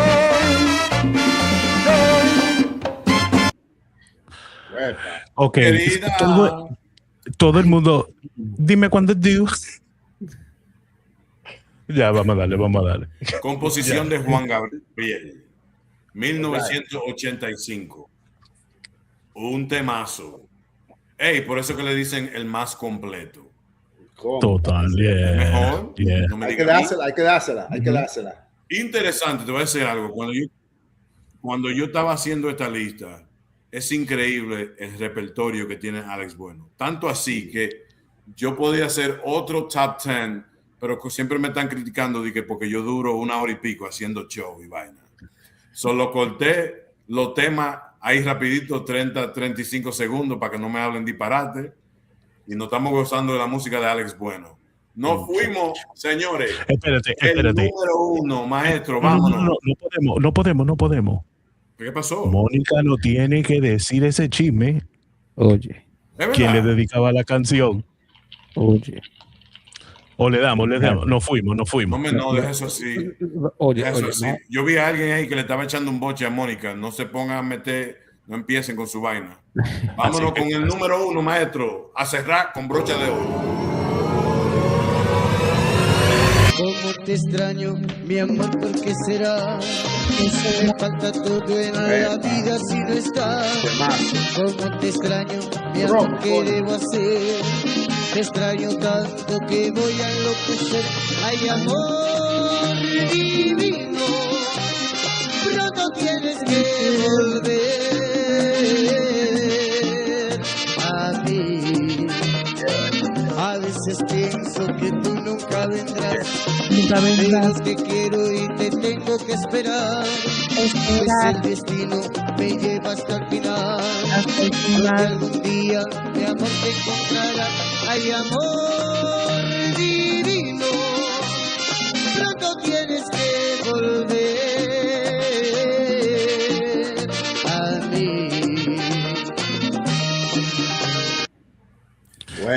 Mónica tiene una historia y ella no tienes que decir. Ella tenía un amante por ahí. ¿Vas a seguir? Perdón. Micrófono, por favor. A la Hazá, sácame este tigre de la miseria y darle una oportunidad de cantar. Señores, a la Hazá está aquí en West Palm Beach, en la Florida. ¿Cómo? Este mes, a la Hazá, yo creo que este fin de semana está tocando en West Palm Beach. Yo me voy para allá entonces. Nos vemos. Para allá, muchachos. Hablando de este fin de semana, señores. Llegó. El 21 vamos a estar en vivo en House of Blues en Orlando. Los clásicos RD. ¿Con quién? Están usando esa vaina. Un Con los hermanos Bomba Rosario. Vamos a estar transmitiendo en vivo, sacando videos, sacándonos fotos, poniéndonos en el internet. Que se lo gocen. Buena música. Ustedes saben que los hermanos Rosario nunca fallan. Años y música que no vuelven. Lamentablemente. Bueno. Éramos felices y no lo sabíamos. Esa es la realidad. Buena música. Así como estábamos hablando hace poco de la música americana, el hip hop, que esos tiempos han pasado. Así estamos nosotros tratando de buscar la identidad de qué es la música dominicana de hoy. O es el merengue o es el dembow que le pertenece a otro país. ¿O cuál es la música que está caliente ahora? La salsa, ¿verdad? Eso es lo que está pegado ahora en la República. No, bueno, el dembow, que la salsa, el dembow lo que está pegado. Y el dembow. No, hombre, no. ¿Y quién es el duro? Si el dembow es lo que está, ¿quién es que está pegado ahora? ¿En merengue o en dembow? En dembow, sí. Son un par de carajitos, ahí uno nunca sabe, eso de un día al otro. Ángel Dior salió con una esta semana. Sí, Ángel Dior. Él salió con una esta semana. Era clásico de maldito Ángel Dior. Yo iba a decir hasta una mala palabra. Mira, muchacho. Qué maldito de Ángel Dior. Eso no es un perfume. ¿Quién es Bulín? Bulín 47. Bulín 47, espérate. Pero una pregunta. 47. Porque está en el chat ahí, de que Bulín. Bulín. No, ¿De dónde viene el 47? Nadie sabe de dónde viene. A lo mejor el bloque de él, el barrio, quién sabe. O la serie, tal vez. A lo mejor. ¿Tú crees? La serie de allá, de su pueblo, o de dónde viene. Pero es verdad que el dembow está acabando así. No, hombre, no, man. Oye. Sí, está acabando. Bueno, está acabando con su maidita vida. Bueno, hay mucha gente que el movimiento de la música urbana sí. se está viendo un poco más allá. Pero tú no crees que esa música es como, ¿cuál es la palabra? Reciclable, esa es la palabra, ¿verdad? O sea que hoy tú pagas una canción, o pega una canción, perdón, y ya a la semana que viene ya eso está apagado. Sí, hay otra vaina nueva. Sí. Pero la música urbana, como el black, nos estaba enseñando con la gualsa y rapero así, es un movimiento que se está viendo pero eso no se considera música urbana en la República Dominicana. La música urbana se trata exclusivamente de dembow. El rap dominicano, como le llaman, se ha separado un poquito del género de lo que es música urbana, porque ha sido comercializado. Sí. El dembow es mucho más comercial, entonces el rap dominicano se ha quedado un poquito atrás.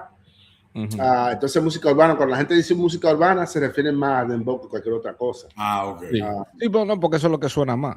No, porque eso es lo que ellos llaman música urbana, eso es lo que ellos llaman música urbana, de que el dembow nada más. No, de que ellos nunca ponen a los raperos que no están haciendo dembow, ellos no lo califican como música urbana. Ellos le dicen, rap dominicano, un rapero. Oye, señor, y además, todo el mundo sabe que el lápiz consciente es el mejor. Ya vamos, ¿por qué vamos a pelear? ¿Verdad? Ya. Mira, ahora hay un comentario ahí. Tú no puedes. Espérate, déjame decirte que hay un par de colombianos acabando. ¿Qué tú opinas de eso? En el género de música urbana. Pero la cosa es que el colombiano de verdad no se va para el área de dembow, ellos se quedan en el reggaetón. You know what I mean? Ahora, pero te voy a decir, aquí me están buscando la lengua. Mira lo que pusieron aquí. Mira lo que pusieron ahí. Tu favorito. Oye, no te gusta. ¿Tú me estás buscando la lengua, brother? Pelén. No, brother, Elba. Perdón. Elba, tú me estás buscando la lengua con alofoque. Aquí no se dice alofoque. Por favor. Aquí se dice, fuck it.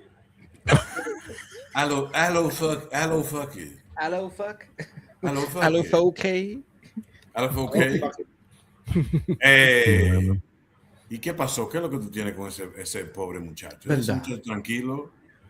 No, pero no es que él diga que se va a retirar, que va a terminar de ese programa. Va a pegar. Don Miguelo. Mejor que el pencil. No, hombre, no. Bueno. Don Miguelo. Mejor que el lápiz.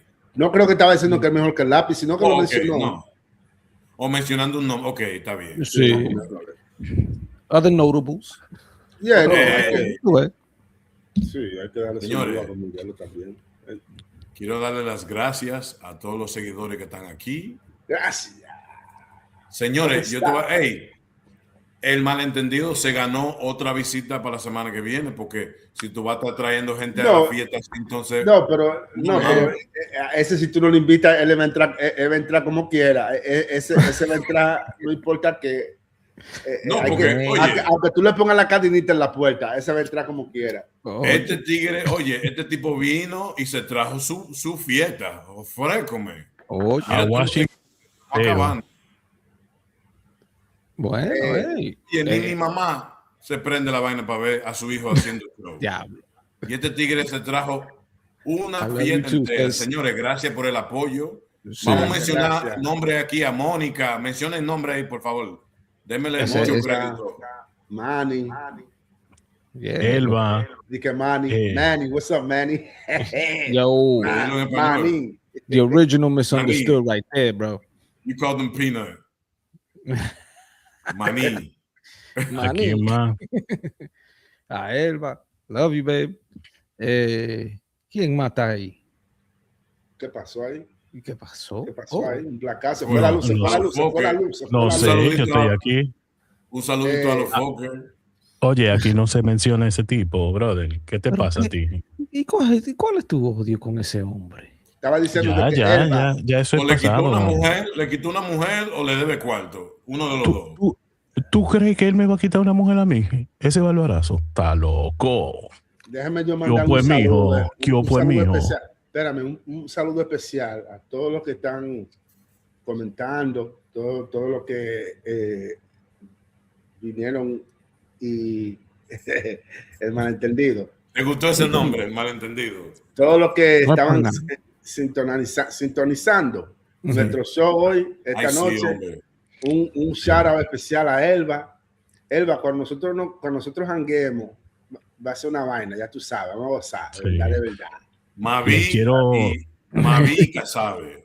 Oye, le quiero dar un shout a la mujer mía linda que está mirando por ahí, pero ella no escribe porque no sé, le da los nervios.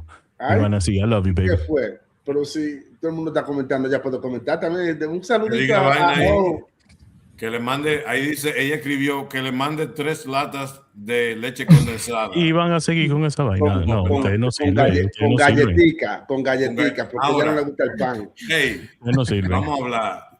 La leche condensada, ¿con qué el mejor con qué se acompaña una buena leche condensada? Bueno. Con casabe. La gente del campo dice que se lo come con casabe. Oye, si tú tienes una licuadora, tú la metes con un chin de papaya, le pones un chin de vainilla. Una batida.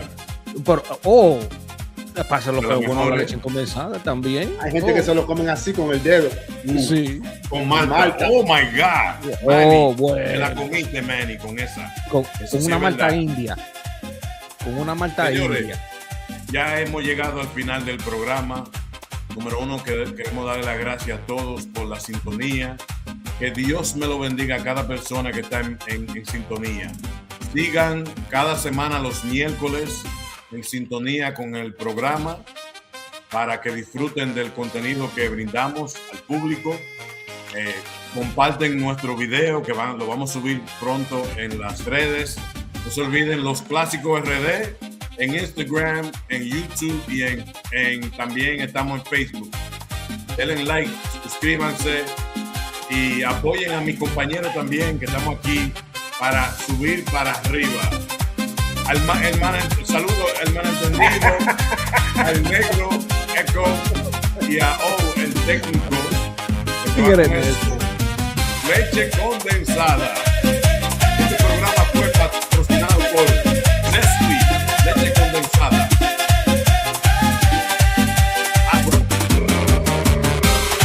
¡Nos fuimos! ¡Ay, Dios mío! Leche condensada, la leche condensada, la leche condensada, la leche condensada, la Thank you. No hay para ti. No hay para ti. Una canción de leche condensada. La leche condensada. La leche condensada. Ustedes no sirven.